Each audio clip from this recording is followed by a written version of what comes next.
اگر آپ دوسروں کے لیے آواز نہیں اٹھائیں گے تو ایک دن آپ خود بے انصافی کا شکار ہوں گے۔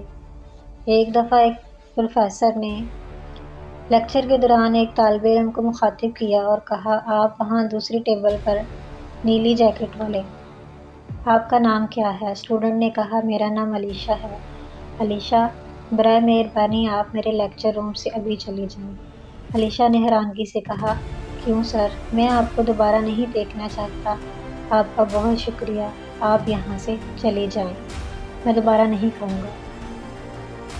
اسٹوڈنٹ فوراً لیکچر روم سے باہر نکل گئی تو پروفیسر نے باقی تمام طالب علم کو مخاطب کرتے ہوئے کہا کہ ہم قوانین کیوں بناتے ہیں؟ آپ میں سے کوئی بتا سکتا ہے؟ طالب علم نے باری باری اپنی رائے کا اظہار کیا۔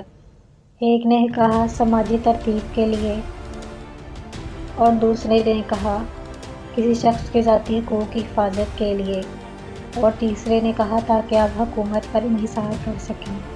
لیکن پروفیسر کو کسی کا جواب نہیں پسند آیا، تو ایک طالب علم نے کہا انصاف کے لیے۔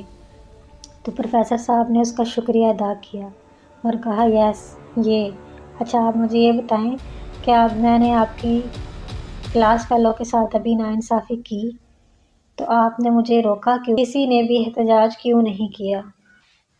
آپ میں سے کسی نے بھی مجھے روکنے کی کوشش نہیں کی کیونکہ آپ ان ناانصافی کو روکنا نہیں چاہتے تھے۔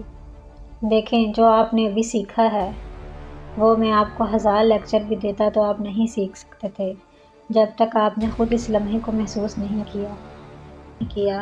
آپ نے کچھ نہیں کہا کیونکہ آپ خود اس ناانصافی کا شکار نہیں ہوئے، اور یہ رویہ آپ اور آپ کی زندگی کے خلاف بولتا ہے۔